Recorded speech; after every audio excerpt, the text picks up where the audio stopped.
주옵나이다. 아멘. 오늘 제목을 어찌하여 두 번 어찌하여라고 했습니다. 참 어찌하여 한 번만 해도 또 시편에 보면 많이 나오는 말씀들이 어찌 그리 거의 같은 뜻입니다. 하나님 어찌 이렇게 하십니까? 우리는 때로 하나님의 뜻을 깨닫지를 못하고 하나님의 마음을 알지를 못하고 하나님 앞에 하나님 어찌 이렇습니까? 이렇게 할 수가 있습니다. 그러나 우리 생각보다는 하나님의 생각이 높으시다고 성경은 말씀하고 있습니다. 그래서 이사야서 55장 8절에서 9절 말씀에 보면 여호와의 말씀에 내 생각은 너희 생각과 다르며 내 길과 너희 길이 달라서 하늘이 땅보다 높음 같이 내 길은 너희 길보다 높으며 내 생각은 너희 생각보다 높으니라. 우리는 하나님의 그 높은 생각에, 하나님의 그 깊은 생각에, 하나님의 그 넓은 생각에 우리의 생각은 미치지를 못합니다. 그럴 때 우리는 하나님의 하시는 일들이 내한테는 안 맞는 것 같아요. 하나님 왜 이렇게 하십니까? 왜 이렇습니까? 이렇게 하도록 되어져 있습니다. 우리 금년에 표호가 기도하는 성도인데 이런 어찌하여를 많이 할 수 있어야 됩니다. 하나님께 물어야 됩니다. 하나님 왜 이렇습니까? 이 문제가 왜 이렇게 되어 있습니까? 우리가 성경을 통해서 보면 평안한 사람, 늘 복받은 사람, 늘 형통한 사람, 그런 사람에게는 하나님의 큰 은혜가 임하지를 않아요. 큰 은혜를 받은 사람들은 다들 말로 다 할 수 없는 큰 곤경을 처했습니다. 어려움을 처한 것입니다. 고민하고 잠 못 자고 괴로워하고 고통스러워하면서 하나님 어째서 이렇습니까? 거기에서 답을 찾은 사람들이 신앙인들이에요. 다윗은 어쩌면은 많은 사람들 가운데 참으로 힘들고 어려운 삶을 산 사람이 다윗이라는 것을 시편을 통해서 볼 수가 있어요. 시편에 보면 다윗의 기도는 전부가 애절한 기도입니다. 그 모든 기도 속에는 다윗의 눈물이 들어있어요. 다윗의 간절함이 들어있어요. 다윗의 아픔이 들어있어요. 아픔이 없고 고통이 없고 간절함이 없는 사람은 옳은 신앙인이 되기가 어려워요. 정말 고통을 보여지고 그 아픔 때문에 밤을 자지 않고 하나님 앞에 부르짖는 사람, 울다가 눈물이 말라버린 사람, 이런 사람에게 하나님께서 하늘의 오묘한 비밀을 알려주시는 것입니다. 이 하나님의 은혜와 하나님의 비밀이라는 것은 아무에게나 임하는 것이 아니에요. 많은 고통과 많은 아픔을 안고 그 고통을 이겨내는 사람에게 그러한 것입니다. 우리가 바다에 있는 진주를 오늘날에 와서는 아예 그 진주 조개를 키우기 때문에 진주가 좀 가치가 많이 떨어진 것 같아요. 옛날에는 천년 진주 어마어마하게 비쌌거든요. 그 진주 목걸이라는 책도 그 소파상에 있었습니까? 그런 책도 있지 않습니까? 이런 진주, 이 진주는 그냥 진주가 아니에요. 조개가 먹이를 먹다가 함께 먹이와 함께 모래가 들어오면 조개살에 붙어버리면 떨어져 나가지를 않는 겁니다. 이게 그 조개가 몸 안에 들어온 모래 같은 것이 얼마나 고통스럽겠어요. 얼마나 아프겠습니까? 그러니까 그 고통과 아픔을 이겨내기 위해서 자기 몸에서 나오는 진액을 통해서 그 모래를 싸는 것입니다. 여러분, 우리가요, 사람이 잘못된 것을 먹잖아요. 먹으면 우리 몸에서 그 잘못된 것이 우리 몸에 퍼지지 못하도록 우리 몸에서 자동 발생적으로 우리 몸을 보호하는 성분이 몸에서 나온다 그래요. 그래서 그것을 전체를 싸서 몸에 퍼지지 못하도록 해서 끌고 나가는 거예요. 그렇게 하듯이 이 조개는 자기 몸속에 들어온 모래 때문에 많은 고통과 아픔을 느끼면서 그 몸에서 나온 진액이 그 모래 위에 쌓여서 세월이 흘러서 이것이 정말 영롱한 빛을 내는 아름다운 보석으로 바뀌어지는 것입니다. 이와 같이 우리 인생의 삶에는 많은 고통을 겪은 사람, 이런 사람은 정말 성숙된 인생의 삶을 산다고 하는 것입니다. 제가 몇 주 전에 이어령 박사의 자기 딸을 위해서 기도했던 얘기를 여러분들에게 한 적이 있어요. 그런데 우연히 그 이어령 박사의 딸 이민아 씨가 쓴 글을 제가 지난주에 읽게 되었어요. 참 많은 감동을 받았어요. 이 이민아 씨는 자기는 법학을 공부하고 싶지 않은데 아버지께 순종하느라고 법학을 공부했어요. 그리고 미국으로 건너가서 미국에서도 이 법학을 계속 공부를 해서 미국에서 판사가 됐어요. 판사가 여자분들이 또 동양인이 그 미국까지 가서 판사가 된다는 게 쉬운 게 아니잖아요. 그래서 또 부장판사까지 진급을 해서 올라갔어요. 정말 모든 것이 다 좋은 것 같았습니다. 결혼도 했고 아이도 낳았어요. 그런데 그때부터 뭔가 이상한 일이 벌어지기 시작합니다. 남편이 이상한 행동을 하여서 결국은 부부가 이혼을 하게 돼요. 그 이혼을 하고 난 다음에 그 아이가 성장하는 가운데 혼자서 살 수가 없으니까 다시 또 결혼을 했어요. 그래서 또 두 번째 남편에게서 자식을 둘이 낳았어요. 큰아들이 버클리 대학에 들어가게 됐습니다. 그런데 그때부터 자기는 몸이 이상하기 시작했어요. 몸이 이상해서 가봤더니 병원에 갔더니 암인 것입니다. 암인데 이 암이 벌써 아마 오래 진행이 됐기 때문에 이제는 거의 살 수가 없다는 것입니다. 그런데 그 큰아들이 버클리 대학에 들어갔던 아들이 갑자기 이 아이가 무슨 병인지도 모르게 병원에 입원했는데 19일 만에 딱 죽어버렸습니다. 아들은 죽고 그리고 또 자기 몸에는 병이 생기고 암이 생겨서 이 암이 병원에서는 거의 손을 댈 수 없을 정도로 암이 오고 이게 뭔가 그런데 이 이민아 씨는 사실상 교회를 다녔다는 거예요.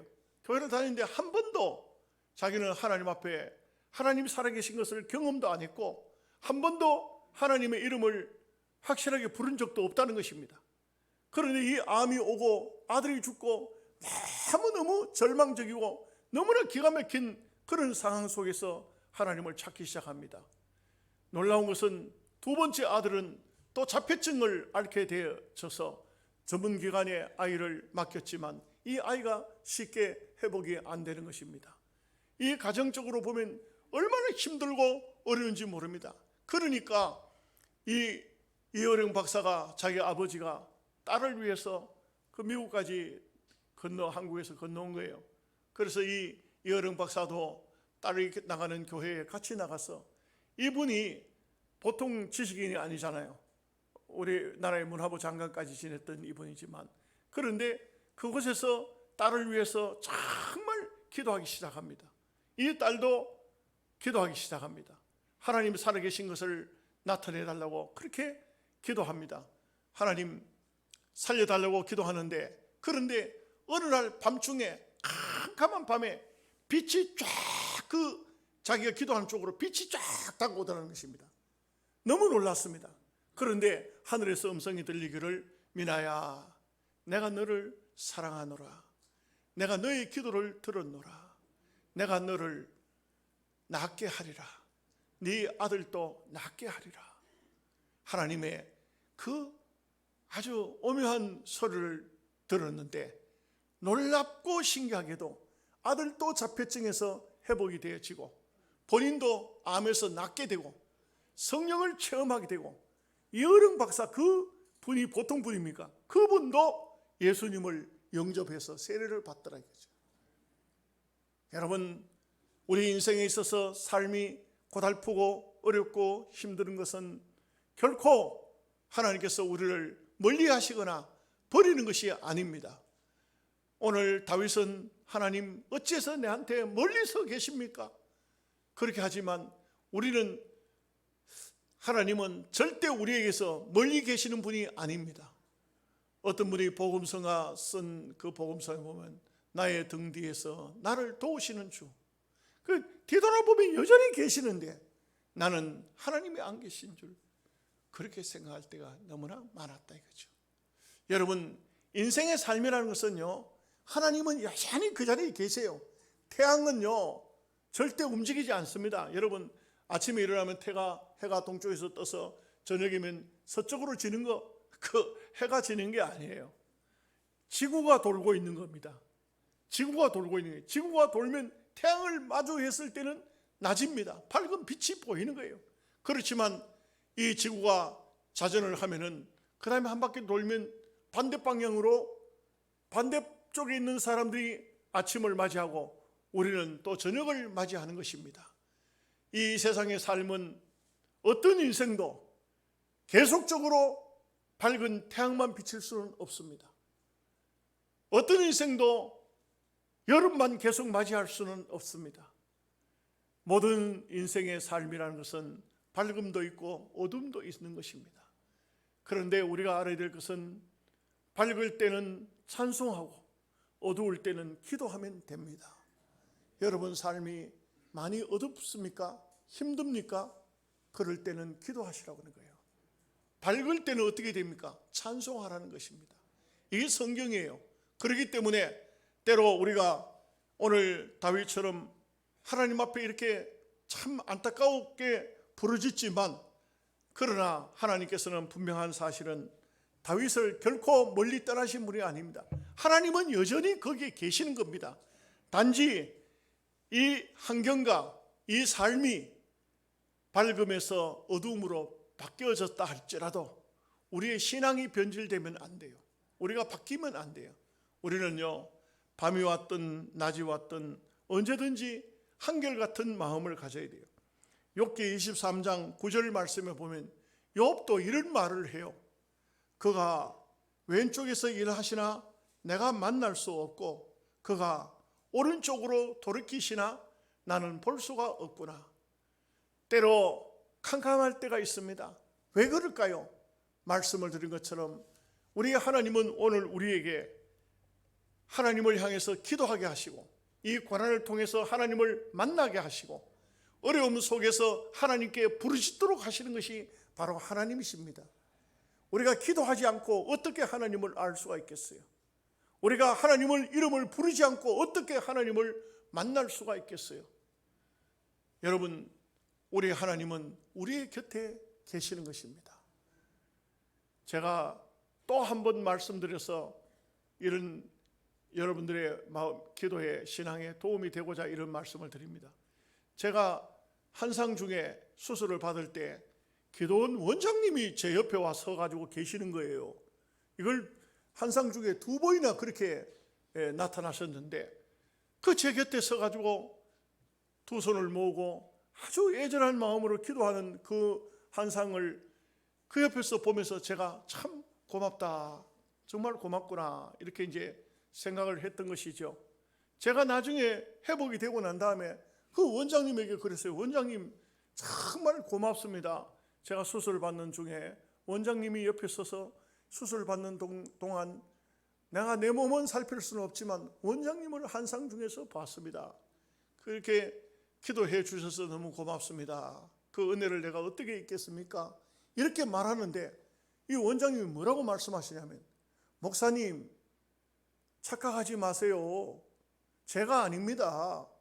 예수님이 옆에서 계신 겁니다.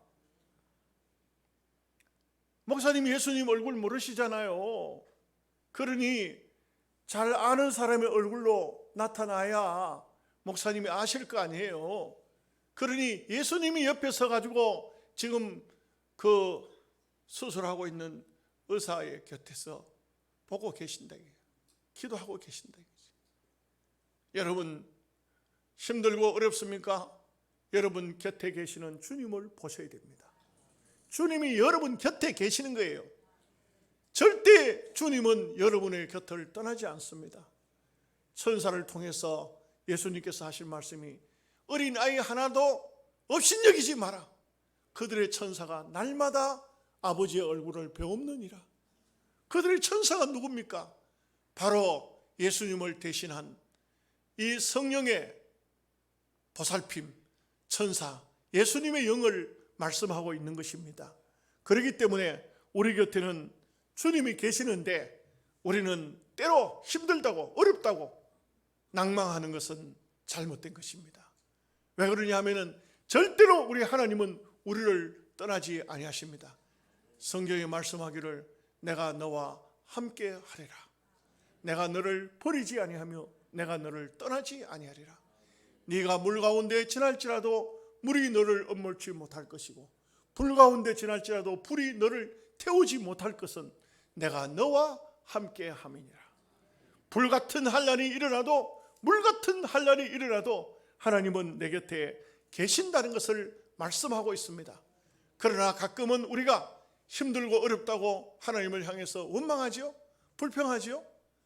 그리고 하나님 앞에 기도하지요? 그러나 우리 하나님은 그 기도를 다 받으십니다. 우리의 주변에 악인들이 많습니다. 여러분, 이것은요, 참 보면은 우리가 살다가 보면 우리의 주변에 얼마나 악인들이 많은지 몰라요. 우리를 넘어뜨리려고 하고 우리를 유혹하려고 하고 우리에게 해를 가하고자 하는 악인들이 끊임없이 이 지구상에는 우리가 살아있는 동안에는 우리의 곁에 또한 악인들이 항상 존재하고 있습니다. 여기 4절 말씀에 악인은 그의 교묘한 얼굴로 말하기를 여호와께서 이를 감찰하지 아니하신다 하며 그의 모든 사상에 하나님이 없다 하나이다. 여러분, 이 악인들은 하나님에 대한 것을 염두에 두지 않습니다. 악인들은 언제나 교만하고 자기 깨를 내고 자기 자랑을 하고 그리고 사람들을 악의 구렁텅이로 빠뜨리게 합니다. 그 악인들이 누굴까요? 결국은 마귀에게 조종을 받는 사탄의 세력들이에요. 이 세상은 양분해 볼 수 있습니다.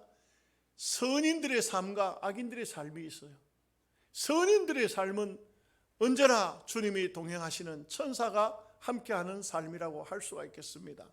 그래서 우리는 죄를 범하든지 잘못된 길을 가게 되면은 양심이라는 것이 우리 속에서 나를 찌릅니다. 네가 그렇게 살아서 되겠냐? 네가 그런 삶을 살아서야 안 되지 않느냐?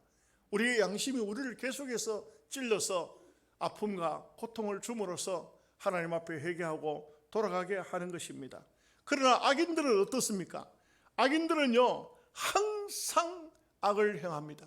창세기 6장을 보면요 사람들의 생각이 항상 악할 뿐임을 보시고 항상 악한 사람은 어떻게 됩니까? 생각하는 것도 악하고 생각하는 것이 악하기 때문에 악한 말을 합니다. 잠언서 5장 22절에 악인은 자기 악에 걸리며 그 죄의 끝에 매이나니 악인은요 그렇게 악을 행하지만 결국은 이 악이 남을 넘어뜨리게 하고 남에게 고통을 주고 남에게 아픔을 주고 그게 아니에요. 결국 결론은 보면 악인들 스스로가 자기네들이 망하는 길이에요. 여러분, 이 세상에 악을 행한 사람들 많은 악을 행하지만 이 세상에 속에서 요즘에는 그 대한민국 곳곳에요 웬만한 데는 다 CCTV가 있고 자동차에도 다 이게 그 블랙박스가 있어가지고 무슨 나쁜 짓을 하든지 하면 어디서 걸려도 악인들은 걸려요. 자기 그물에 걸리는 거예요. 뿐만 아니고 이 세상에서 교묘히 빠져나갔다 할지라도 하나님의 블랙박스에는 하나님의 레이더망에는 안 걸릴 인생이 없습니다. 다 걸리는 거예요. 그래서 잠언서 26장 25절에 함정을 파는 자는 그것에 빠질 것이요 돌을 굴린 자는 도리어 그것에 치이리라. 함정을 파놓고는 지가 빠져본다. 돌을 굴리다가는 지가 거기에 승려버린다 이거죠. 그 결국은 악인의 삶이라는 것은 그런 삶을 살아서는 안 된다 이거죠. 절대로 안 된다 이게. 여러분, 어떤 아이가요 자기 아버지가 자동차를 하나 사놓고는 아들 보고 만지지도 못하겠네. 절대로 타지 말라 못하게 하는 거예요. 그 아버지가 얼마나 심술궂은지 아들 보고 절대 못하게 하는 거예요. 그 아들이 대학교를 다니는데 그 정도면 이제 뭐 자동차도 탈 수 있잖아요. 아버지가 없는 날 자기 친구들 데리고 차를 타고 신나게 달리는 거예요. 아이고 그날 그만 그 차를 몰고 나갔다 사고를 당해버렸네. 그 아버지가 아끼는 차를 사고를 내가지고 그만 차가 파손이 돼서 정비구장에 몰아여야 되니까 이 아들이 이제 속으로 생각하기를 아이고 죽었다. 그 친구들이 하는 말, 야 너 어떻게 하겠냐. 그러니까 아이고 죽기 아니면 까무라치기지 뭐. 근데 이제 그 다음날 아들이 왔는데 멀쩡하게 왔는 거예요. 야 너 아버지한테 혼나지 않았냐 하니까 무슨 야단 안 맞았냐 하니까 하는 아들이 하는 말이 뭐라 하냐면 야 우리 아버지가 아무 말씀도 안 하셨어. 너무 신기한 거야. 친구들이 하는 말이 야 너희 아버지가 보통 사람이 아닌데 동네에서도 유명한 사람인데 어떻게 너 아버지가 그렇게 차를 사고를 냈는데 아무 말도 안 했냐 하니까 이 아들이 하는 말이 더 웃겨요. 우리 아버지가 하는 말 중에 욕을 빼놓으면 쓸말은 하나도 없어. 그렇기 때문에 아무 말도 안 했어.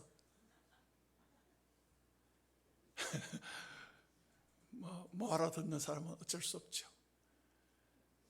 이 세상 사람들이 하는 말들을 보면은 실제적으로 보면 그런 경우를 많이 봐요.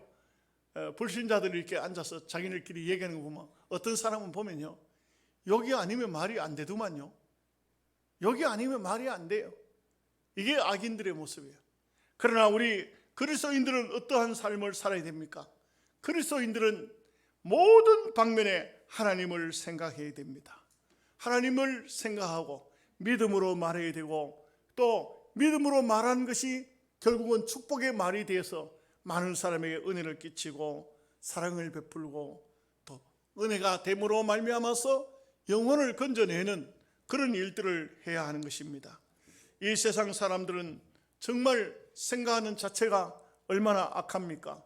그렇기 때문에 여기에 말씀 속에도 나오지만 2절 말씀을 보십시오. 악한 자가 교만하여 가련한 자를 심히 압박하오니 그들이 자기가 베푼 깨에 빠지게 하소서.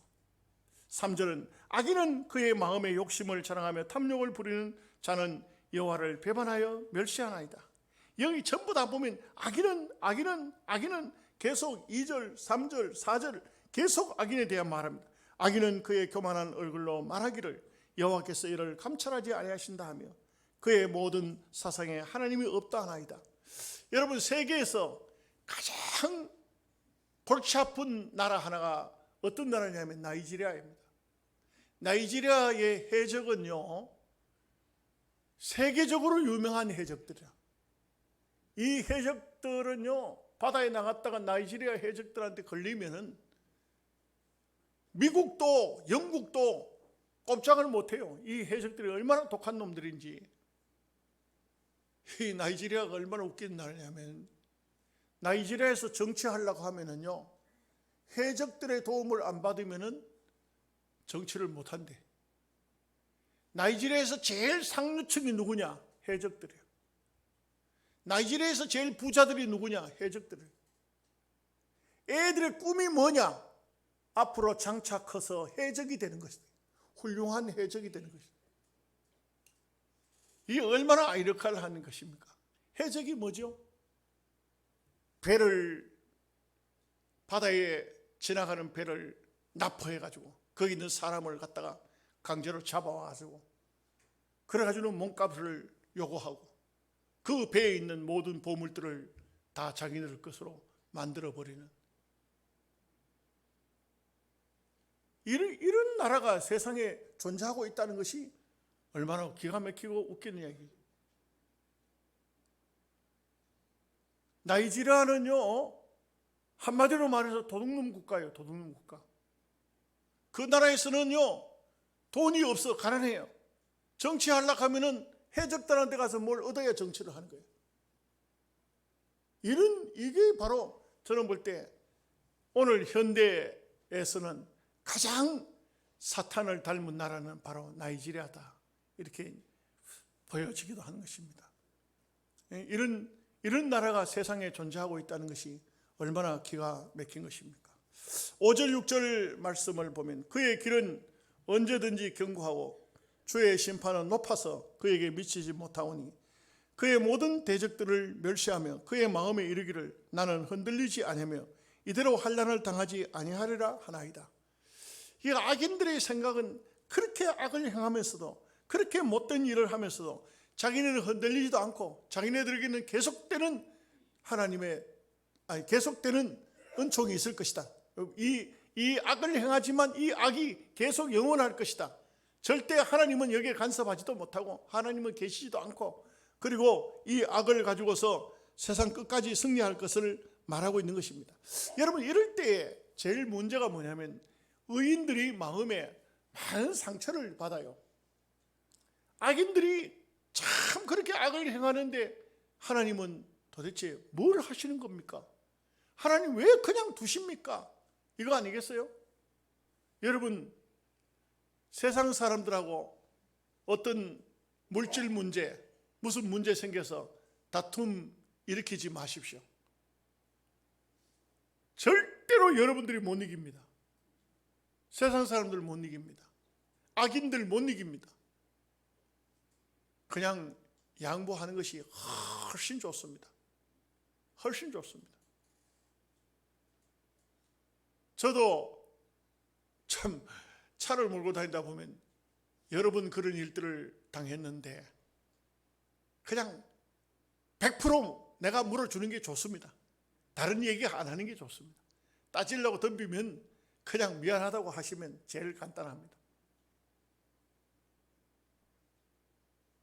여러분, 이 세상 사람들하고 어떤 물질 문제 때문에, 무슨 문제 때문에 그 사람들을 이기려고 못 이깁니다. 절대 못 이깁니다.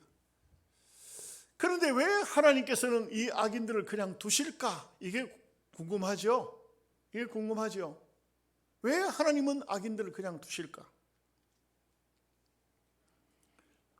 누가복음 15장 7절에 보면 내가 너희에게 이르노니 이와 같이 죄인 하나가 회개하면 하늘에서는 회개할 것이 없는 의인 99을 인하여 기뻐하는 것보다 더하리라.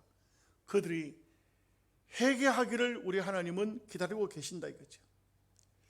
참 보면은 하나님은 사울이 40년 동안 왕노를 하면서 얼마나 악행을 많이 했는지 몰라요. 그래도 40년 동안을 놔두셨어요. 아합이 얼마나 못된 왕인지 하나님의 종들을 다 잡아 죽였어요. 엘리야가 하는 말이 하나님, 주의 종들을 다 잡아 죽였습니다. 그리고 그 아합 임금의 궁궐 안에는 아세라를 섬기는 선지자가 400명이나 있고 바알을 섬기는 선지자가 450명이나 있고 850명의 우상 숭배자들을 성 안에 넣어놓고 먹여 살리고 있습니다. 하나님의 종이라 하는 사람은 다 잡아 죽였습니다. 그럴 때 하나님께서 하신 말씀이 엘리야야, 네가 모르는 7,000명을 남겨두었다. 절대로 하나님의 나라를 망하지 않습니다. 하나님은 악인들이 아무리 악한 행동을 해도 하나님의 나라는 결코 쇠하거나 망하지 않도록 하시고 단지 악인들이 회개하고 돌아오기를 기다리고 계신다는 것이죠. 베드로후서 3장 9절 말씀에 주의 약속은 어떤 이에 더디다고 생각하는 것 같이 더딘 것이 아니라 오직 너희를 대하여 오래 참으사 아무도 멸망치 않고 다 회개하기를 원하시느니라. 우리가 생각할 때는 하나님, 그 악인들을 왜 그냥 두십니까 하고 하나님 앞에 기도하고 부르짖고 안타까워하지만, 우리가 생각할 때는 그렇게 악인들인데 하나님께서는 그 악인들이 회개하기를 기다리고 계신다는 거예요. 하나님은 그래서 사랑의 하나님입니다. 여러분, 악인들 때문에 기분 나쁩니까? 악인들 때문에 정말 힘듭니까? 사실 엄격히 따지면 악인, 의인이 따로 있는 것이 아니에요. 하나님을 영접하면 의인이요, 영접하지 않으면 악인이에요. 오늘 우리도 하나님을 영접지 아니할 때 악인의 삶을 살았어요. 세상 사람들 욕할 이유가 한 개도 없어요. 여러분, 예수 안 믿을 때 얼마나 악한 일을 많이 했어요.